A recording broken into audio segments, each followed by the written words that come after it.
Nobody tells you this. But the hardest thing you will ever try to control is not your money, not your time, not even other people, it's your own mind. Right now, as you're watching this, your mind is probably already trying to distract you, telling you to scroll, click away, or save this for later. And that right there is the problem. If you can't control your thoughts, your emotions will control your actions. And if your actions are out of control, your life will be too. So before we go any further, let me say this clearly. Discipline isn't about being harsh, robotic, or boring. It's about freedom.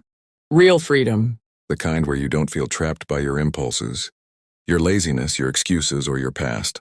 And if you stay with me till the end of this video, you're going to understand how disciplined people think differently, move differently, and win quietly while everyone else keeps complaining. Most people think discipline means forcing yourself to do things you hate, but that's not the truth.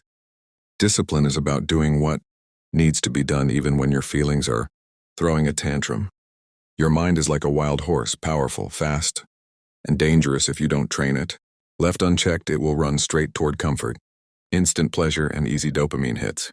That's why people procrastinate, binge watch shows they don't even like, scroll endlessly, eat junk, skip workouts, and say, "I'll start tomorrow," for years. The mind always wants the shortcut. Discipline is you grabbing the reins and saying, "Nah, we're going this way." Here's the part that stings a little. Your current life is a result of how disciplined your mind has been up to this point. Not your potential, not your intentions, your habits, the way you think when no one's watching, the decisions you make when you're tired, stressed, bored, or emotional. People love to blame motivation, but motivation is unreliable. It shows up when it feels like it. Discipline shows up even when motivation ghosts you. And the people who succeed long-term, they don't rely on hype. They rely on systems and mental control. Your mind is constantly talking to you. All day, every day. And most of the time it's lying. It tells you you're too tired when you're not. It tells you you're not ready when you are. It tells you one more day won't matter. One more excuse won't hurt. One more shortcut is fine. Discipline starts when you stop believing every thought that pops into your head. Just because you think it doesn't make it true. Just because you feel it doesn't mean you should act on it. A disciplined mind pauses, questions, and then chooses. Let's be real. Discipline is uncomfortable. It's supposed to be. Growth lives in discomfort. If everything you did felt good, everybody would be successful. But most people quit the moment things feel hard because their mind hasn't been trained to sit with discomfort. The disciplined mind understands that discomfort is temporary, but regret lasts way longer. Skipping the workout feels good for an hour. Regretting it hits harder for days. Discipline teaches you to trade short-term pleasure for long-term pride. Here's something nobody talks about enough. Your environment is either training your mind or weakening it. Every notification, every app, every sugary snack, every easy escape is conditioning your brain to avoid effort. If you wake up and immediately grab your phone, you're teaching your mind that distraction comes first. If you say yes to everything and everyone, you're teaching your mind that boundaries don't matter. Discipline starts with awareness. Pay attention to what you consume, what you allow around you, and who you listen to. Your mind becomes whatever you feed it. A disciplined mind doesn't wait for the perfect mood. It moves first, then lets the mood catch up. You don't need to feel confident to take action. Confidence is built after action, not before. You don't need to feel motivated to start. Starting is what creates motivation. The biggest lie people tell themselves is, "I'll do it when I feel ready." You will never feel fully ready. Discipline is starting anyway. Let me tell you something straight up. No one is coming to save you. No magical moment, no perfect timing, no sudden burst of inspiration. If you want change, you have to command your mind instead of negotiating with it. Every time you argue with yourself about whether to do the right thing, you're already losing. Disciplined people don't debate with their feelings.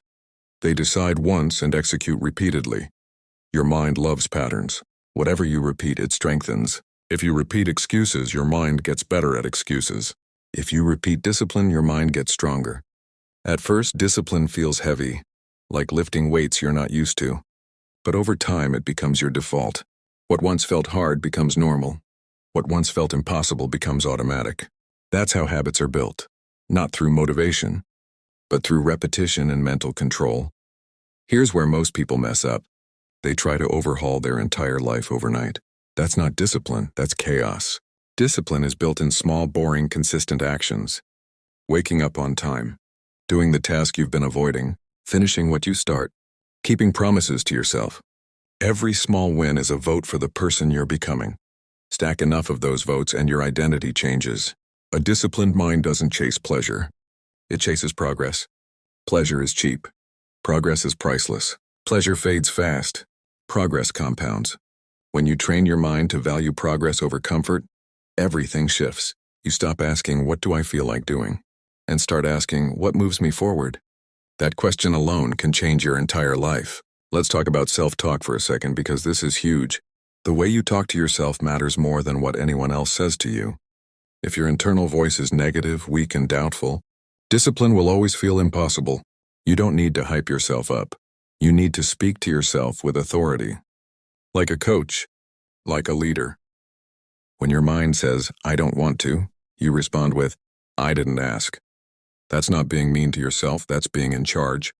A disciplined mind understands delayed gratification. It knows that doing the hard thing now makes life easier later. An undisciplined mind does the easy thing now and pays for it later. Every single time. The gym, the work, the studying, the sacrifice, it all pays dividends. But only if you're patient. Enough to stay consistent when results are invisible. Here's the truth that separates winners from everyone else. Discipline is a lifestyle, not a phase. You don't get disciplined and then coast forever. You practice it daily. Some days you'll mess up. That's human. The disciplined mind doesn't spiral after a mistake. It resets fast. It doesn't say, "I failed, so what's the point?" It says, "I slipped. Back to work." Progress over perfection, always. Your mind will test you the hardest when you're closest to leveling up. Resistance is a sign you're doing something right. When things start getting uncomfortable, boring, or lonely, that's usually right before a breakthrough. Discipline teaches you to keep going when the excitement wears off. Anyone can start. Very few can continue. If you really want to discipline your mind, stop looking for shortcuts. There aren't any. There's only work, patience, and consistency. Stop romanticizing motivation and start respecting discipline. Motivation is a spark. Discipline is the engine. Sparks fade.